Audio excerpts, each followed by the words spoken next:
before the world built its towering monument of glass and steel, and before the sound of ram's horn vanished from sacred valleys, a secret lay hidden for millennia within the golden stones of a city destined to reshape human destiny. Upon the hills of Judah, where the wind still whispered ancient prophecies, and each dawn seemed painted by the hand of the Most High, a city rose, defying both time and the empires of men. This was Jerusalem. 3,000 years ago, the fiery heart of a kingdom that made both pharaohs and emperors tremble. Around 1000 BC, under the reign of King David, son of Jesse, the scriptures, 2 Samuel 5, verse 6, recount how the king and his warriors marched to Jerusalem, home of the Jebusites. Yet that victory was merely the beginning of a miraculous transformation, fulfilling a promise given to Abraham 4 centuries earlier on Mount Moriah, where he was ready to offer Isaac in an act of ultimate faith. What mysteries did its millennial walls hold? How did its people live when the very presence of God dwelt in the tabernacle among them? The sacred chronicles speak of a shepherd king turned conqueror, of a temple where divine glory descended in invisible columns of fire, and of a chosen people forged through miracles and trials alike. At the time, the known world stretched from the golden pyramids of the Nile to the gardens soon to adorn mighty Babylon. The Philistines ruled the Mediterranean coast with advanced ironcraft, while the formidable Hittites dominated the north with their swift war chariots. Amid this dangerous geopolitical chessboard, a small mountain nation lived out the prophecy Jacob had spoken over Judah. The scepter shall not depart from Judah until Shiloh comes, and to him shall be the obedience of the peoples. Each morning, the golden sun illuminated Mount Moriah, the sacred place where, centuries earlier, an angel had stayed Abraham's hand and promised him eternal blessings. It was here that a structure would soon rise, one whose splendor would outshine all the wonders of Egypt and Mesopotamia combined. After modern archaeologists lifted the veil of time, fragments from a golden age of Jerusalem's capital gradually came to light. From royal seals inscribed with ancient Hebrew, confirming the accuracy of the Bible, to colossal stone walls, every brick tells a recorded story. The magnificent palaces that once rivaled the mighty Assyrian Empire are now just ruins, but each broken pottery shard still whispers millennial secrets of a civilization that changed the course of human history according to a divine plan.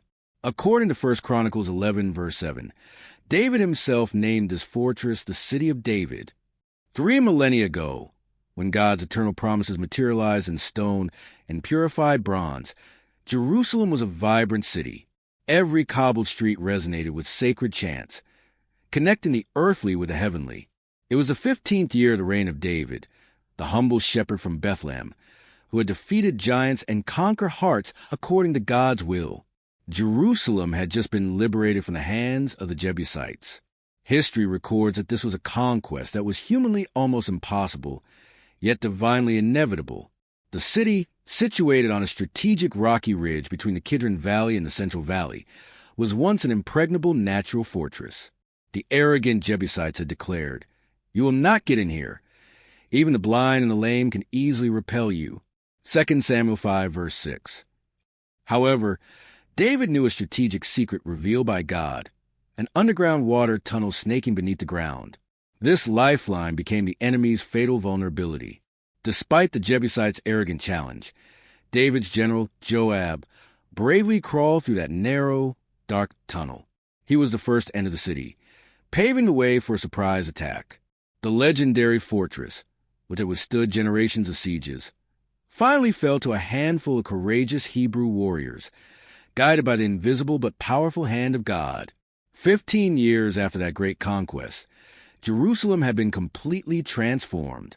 From a small town of just about 5,000 inhabitants, it had become a bustling metropolis with more than 25,000 residents, fulfilling God's promise to Abraham. "I will make you into a great nation, and I will bless you abundantly. I will make your name great among the nations." The white limestone streets of Jerusalem echoed with the steady rhythm of Phoenician craftsmen's hammers, each stroke shaping details from designs believed to be inspired directly by the Holy Spirit. Amid this soundscape came the calls of seasoned Arab traders, offering rare treasures long foretold in prophetic psalms, while the solemn voices of Levite priests rose in song as they rehearsed sacred rites, faithfully following the ordinances Moses had given in the Sinai desert. King David placed his throne in the southern quarter of the city of David, where his majestic cedar and white stone palace stood as a living testimony to the Lord's promise in 2 Samuel 7. The Lord will make you a house. From his high terrace, the king often gazed toward the historic valley where mysterious Melchizedek once blessed Abraham, Genesis 14. Now that same land had become a thriving community, a lasting witness to the transforming power of the living God of Israel. In the year 1000 BC, Jerusalem's dawn was not heralded by pagan bells, but by the deep resonant call of ram's horns from the holy hill, fulfilling command in Numbers 10. On your days of rejoicing, your appointed festivals, and at the beginning of your months, you shall blow the trumpets. The first rays of the Mediterranean sun streamed through winding limestone alleys, quarried from the king's own royal mines, awakening a city already alive with the intricate symphony of commerce, worship, and daily life, a sight that would astonish any noble visitor from the great urban centers of the age. Terraced houses rose in graceful steps down the slopes like a natural amphitheater. Each family allotted their place according to the divisions of Israel's 12 tribes. Within their adobe and stone homes, devout Hebrew families began each morning with sacred rituals, binding the ordinary to the eternal, just as Moses commanded in Deuteronomy 6, verse 4. Every morning in Jerusalem, the Shema prayer echoed from families. Hear, O Israel, the Lord our God, the Lord is one. The fathers, with solemn faces, placed fill-in boxes on their foreheads, a sacred ritual that had acquired new significance since King David ceremonially brought the Ark of the Covenant to the city, as recorded in 1 Chronicles 15. In their homes, women in fine linen garments, dyed luxurious Tyrian purple or brilliant scarlet, patiently ground wheat. The golden grains arrived from the fertile fields of Benjamin on merchant caravans, heavily protected by David's mighty men. These legendary warriors, with their superhuman feats documented in 2 Samuel 23, became living stories, a testament to the supernatural power of God. The aroma of freshly baked bread, prepared according to strict Levitical regulations, blended with continuous scent of incense rising from the Holy of Holies. This atmosphere created a sense of the divine that foreign visitors often described as a tangible presence of God. This was a fulfillment of the promise in Exodus 25, verse 8. Let them make me a sanctuary, that I may dwell among them perpetually. Children played on the Hebron stone-cobbled streets, running barefoot and laughing. Their innocent laughter mixed with the calls of merchants offering pure olive oil from the Mount of Olives, golden honey from the hills of Judah, and new wine from the vineyards of En-Gedi. Jerusalem was a unique city where the sacred and the mundane intertwined. Every commercial transaction was a reminder that the earth is the Lord's and everything in it. Psalm 24. The traditional houses were built with spacious central courtyards, where extended families gathered and shared common spaces, adhering to the tribal regulations. In the bustling markets of Jerusalem's lower city, the scent of cinnamon, nutmeg, and saffron from the east mingled with the aroma of freshly tanned leather and the gleam of polished metals. Here, trade followed the strict Levitical purity laws, creating a vibrant commercial stage that linked Jerusalem to distant lands, fulfilling the promise of Deuteronomy 8. The Lord your God is bringing you into a good land of brooks, fountains, and springs flowing out of valleys and hills. Seasoned Arab merchants arrived in caravans of camels laden with Arabian incense, precious myrrh from Sheba, and gems from the fabled mines of Ophir, treasures foretold by prophecy. These goods were part of the eternal covenant promised by the Most High to the blessed seed of Abraham, Genesis 25. A veteran Phoenician trader, exchanging costly Tyrian purple for pure gold from Avila, marveled aloud. By the sacred beards of my fathers, no city in the known world has ever seen such prosperity. Echoing Genesis 2, verse 11, the gold of that land is good. Bdellium and onyx stone are there. All transactions were conducted with precision, using a standardized system of weights and measures established by King David, in keeping with Leviticus 19. You shall have honest balances, honest weights, an honest ephah and an honest hin. The sanctuary shekel, Exodus 30, verse 13, ensured perfect fairness, fulfilling Deuteronomy 25's command. You shall not have differing weights, but a perfect and just weight you shall have. Royal scribes, trained in specialized schools founded by Samuel decades earlier, 1 Samuel 10, carefully recorded each deal on clay tablets and parchment scrolls, storing them in bronze cylinders crafted with tabernacle techniques. In workshops arranged by the tribal divisions of Joshua's time, Hebrew goldsmiths patiently hammered diadems and bracelets, blending the motifs of divine creation with sacred Hebrew symbols, surpassing even the renowned artisans of Tyre and Damascus, not only in craftsmanship, but in spiritual depth. May every work of our hands honor the Creator of all. This sacred motto was not only carved on grand signboards of large workshops, but discreetly engraved on silver cups, knife handles, and bracelets, silently reminding both craftsman and owner of its meaning. From the tabernacle's skilled workshops, this tradition had spread to the humble shops along Jerusalem's narrow streets. Master carpenters worked patiently with the fragrant cedars of Lebanon, a gift from King Hiram of Tyre as recorded in 1 Kings 5, crafting exquisite chests and tables inlaid with ivory from Tarshish and rare almug were described in 1 Kings 10 verse 11. In the forges, the ring of hammers echoed day and night, forging not only plows and sickles, but also swords and spears to safeguard a kingdom expanding according to promise of conquest in Joshua 1. This thriving economy funded King David's ambitious projects to exalt the name of the Most High, as he once declared in 2 Samuel 7. See now, I dwell in a house of cedar, but the ark of God dwells within curtains. When the golden sun reached its zenith over sacred Mount Moriah, trade and daily activity came to a halt. It was a moment to observe the command of Numbers 28. Offer one lamb in the morning and the other at twilight, along with a grain offering of fine flour mixed with pressed olive oil. The fragrant smoke of the burnt offering rose straight toward heaven, like a living convo between earth and the throne of the Most High, exactly as instructed in detail during the 40 days of divine revelation on Mount Sinai. The consecrated priests, direct descendants of Aaron, as carefully documented in 1 Chronicles 6, wore ephods of pure white linen, their golden thread belts shimmering under the sacred light. Every movement they made carried an air of reverence, following exact rituals given by God to Moses during 40 extraordinary days on a holy mountain. There, Moses received not only the tablet of the law, but also detailed blueprints for worship, a divine bridge between heaven and earth. Holy, holy, holy is the Lord of hosts. The whole earth is full of his glory, cried the Levites, their voices merging with the bright, resonant sound of silver trumpets, crafted exactly as instructed in Numbers 10. The call echoed through every street, compelling all, from humble water carriers to the princes of David's court, to kneel in worship, fulfilling Psalm 95.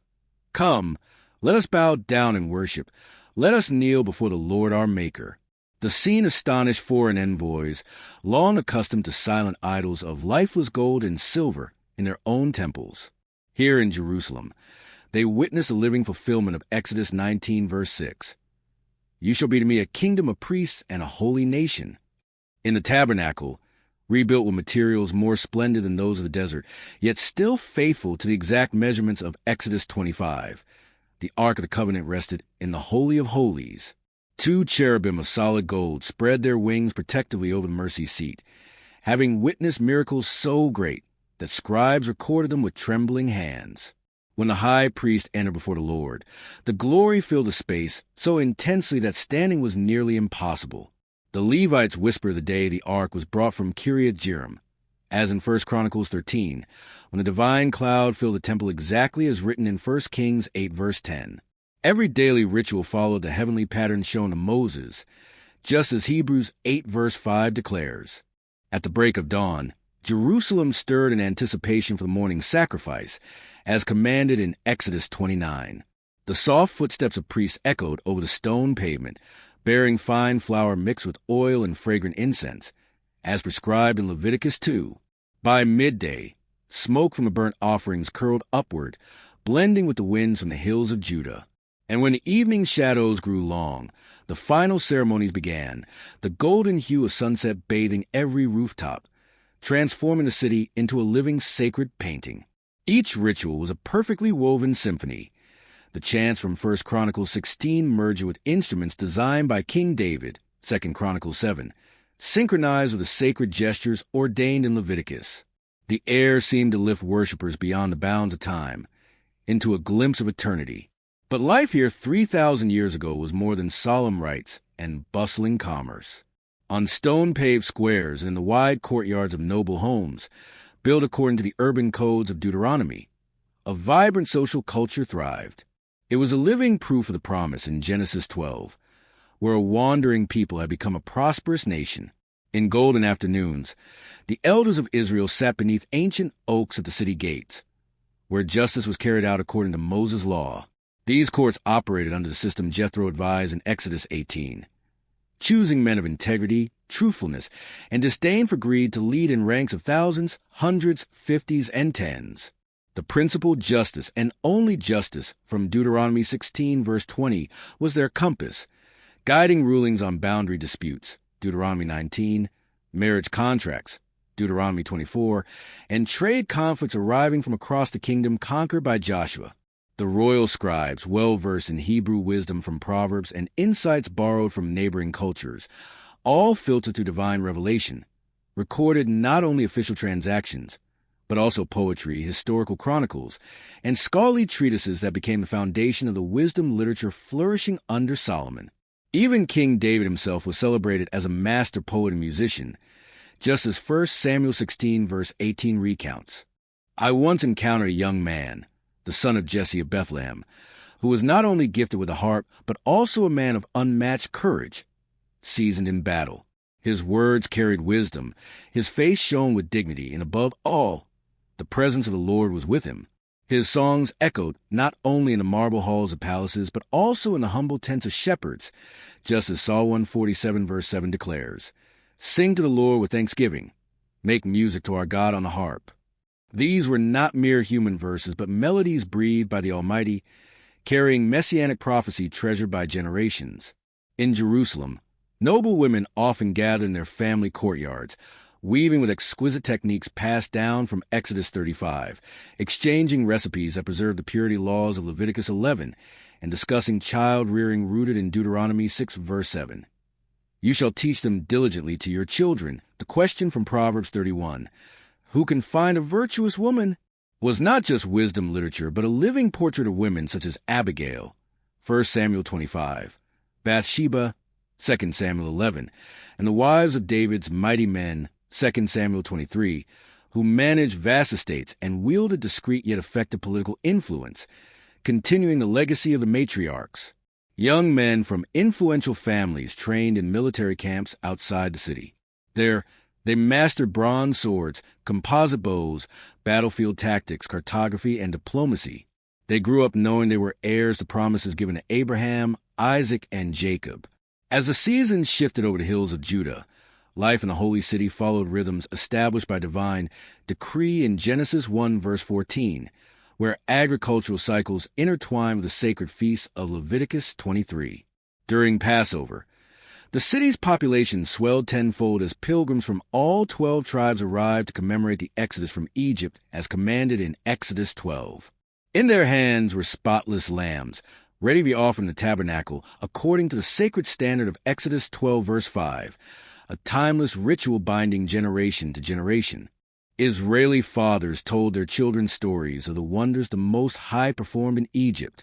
They recounted the 10 plagues in the book of Exodus, narrating how God defeated Pharaoh's gods and liberated their people. The entire city, especially during the Feast of Unleavened Bread, transformed into a massive temporary camp. Thousands of families set up tents outside their homes, following the law in Leviticus 23, verse 6. The aroma of roasted lamb, bitter herbs, and unleavened bread filled the air, creating a solemn and nostalgic atmosphere that transported everyone back to the origins of a people freed by the mighty hand of God. When children asked, Father, what is the meaning of this service? The fathers would retell the story of the Passover night, when God passed over the houses of the Israelites and saved them.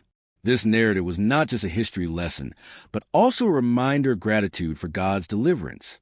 50 days after Passover came Pentecost. Farmers, with suntanned skin from the harvest, brought the first fruits of the wheat harvest from the fields of Judah and Benjamin to the tabernacle. These processions resembled golden rivers, representing not only their hard work, but also their acknowledgement that every good and perfect gift comes from God, as James 1 verse 17 declares, Every good gift and every perfect gift is from above.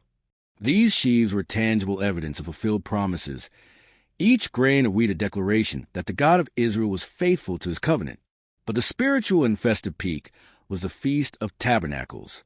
For 7 days, Jerusalem transformed into a giant campsite. People built temporary booths, sukkot, from olive, palm, and leafy tree branches, following the instructions in Leviticus 23, verse 40. The city was filled with laughter, songs, and joy as the entire nation celebrated together. It was a time for them to relive their days wandering in the desert and to realize that God's presence was not just in the tabernacle, but also right in the heart of their bustling city.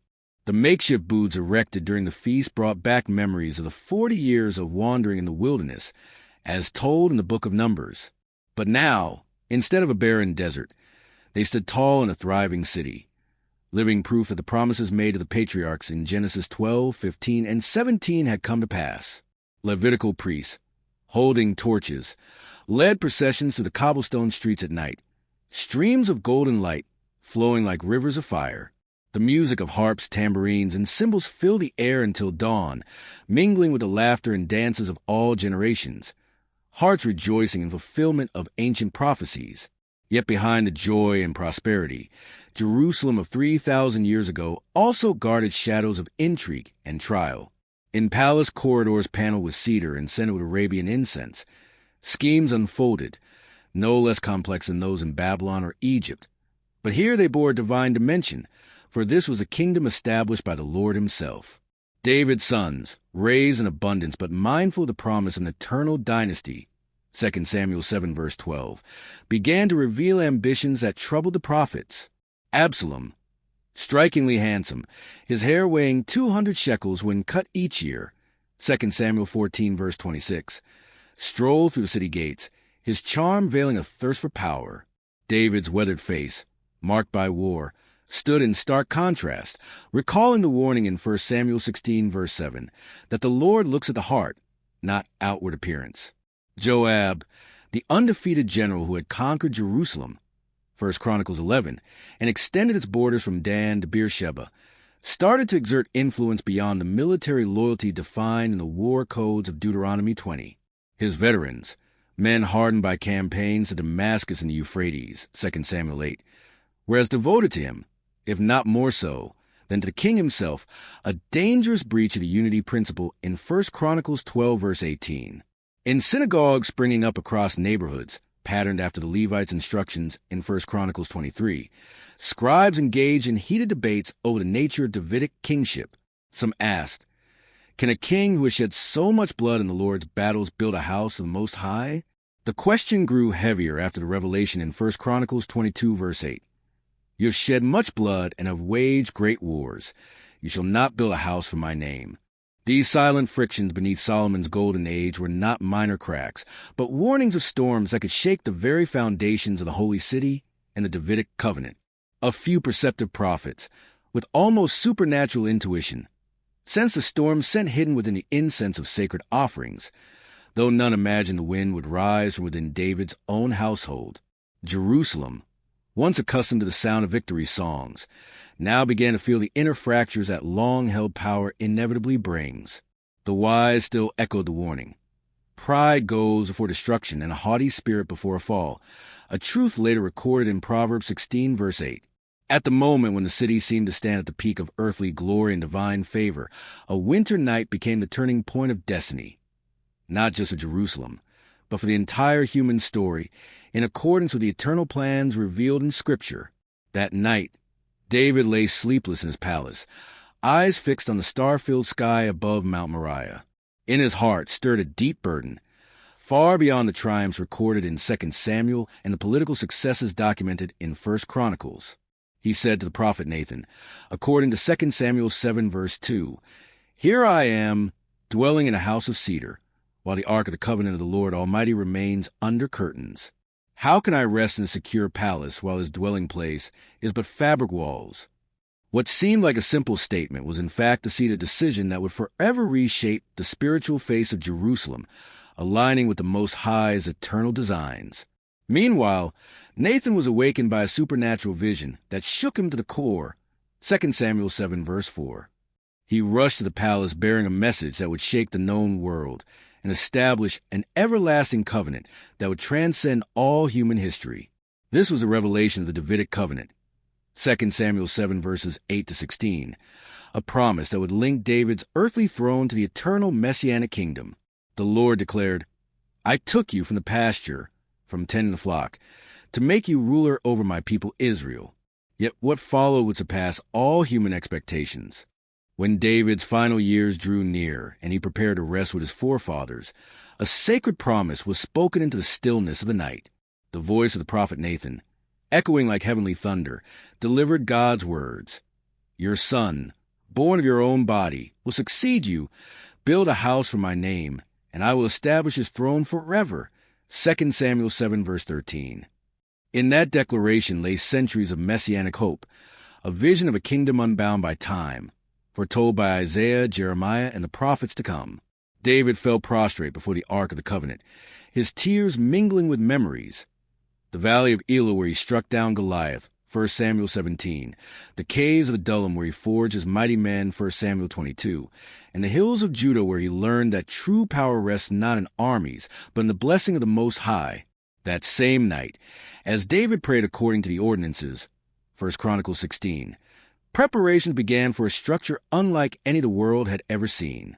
Envoys set out to Tyre to negotiate with King Hiram for cedar wood and master craftsmen. Caravans journeyed to the copper mines of Araba to extract and purify metal 7 times over, in accordance with divine standards. In the royal workshops, the finest artisans sketched a sanctuary of enduring strength and heavenly beauty. As time moved forward according to the seasons ordained in Ecclesiastes 3 verse 1, Jerusalem approached a transformation that would make it the spiritual heart of the nations. Just as Isaiah 2 verse 3 foretold, "Many peoples will say, 'Come, let us go up to the mountain of the Lord, to the house of the God of Jacob. He will teach us his ways.'" The city once taken by Joab's daring, 1 Chronicles 11, now stood as more than political capital. It was the very place where heaven touched earth, Genesis 28 verse 17, where God's promise to Abraham, Genesis 12, took form in stone and gold as specified for Solomon's temple, 1 Kings 6. David, though frail with age, rejoiced in knowing he had united the 12 tribes into a flourishing nation under the Most High, 1 Chronicles 29 verse 28. Yet the greatest glory would come through his son Solomon, whose name meant peace, 1 Chronicles 22 verse 9, when he raised over Mount Moriah a temple that would outshine even the pyramids of Egypt and the hanging gardens of Babylon. Its dimensions were recorded as 60 cubits long, 20 wide, and 30 high, 1 Kings 6 verse 2. Gazing from his palace window at the bustling workers, stonecutters, carpenters, goldsmiths, David reflected that all earthly kingdoms pass like shadows, but the promises of the Most High endure forever. According to Psalm 102, verse 26, the world will perish, yet the Creator remains forever. All things, like a worn-out garment, will be changed, but he never changes, and his years shall never end. 3,000 years ago, children running through the cobblestone streets of Jerusalem could never imagine that their city would become a pilgrimage center for millennia, just as Psalm 84, verse 5 proclaimed. "Blessed is the man whose strength is in you, whose heart is set on pilgrimage." Mothers grinding grain beneath the shade of fig trees never knew that their descendants would one day witness miracles beyond the laws of nature when the promised Messiah would walk these same streets, as foretold in Isaiah 9, verse 6. Merchants calling out in spice-filled bazaars could not foresee that prophets would pass by here, delivering words that would change the course of civilization, fulfilling Isaiah 55, verse 11. "My word shall not return to me void, but it shall accomplish what I please." Today, 3 millennia later, we gaze in reverent awe at the archaeological remnants of that golden age. The massive walls built by King David, 1 Chronicles 11, royal seals validating trade agreements, Leviticus 19, and pottery fragments whispering the stories of families living beside the sacred. Each stone is a testimony of eternal faithfulness. Each shard is a small window into an age when heaven and earth coexisted in harmony, fulfilling Exodus 25, verse 8. "Let them make me a sanctuary, that I may dwell among them." Jerusalem then was not merely a place of earthly residence, but the stage for a cosmic drama. Each dawn brought a new chance to behold the glory of the Most High, who chose to dwell among mankind, John 1 verse 14, preparing for the final revelation that would forever transform human history and the eternal destiny of all nations on earth.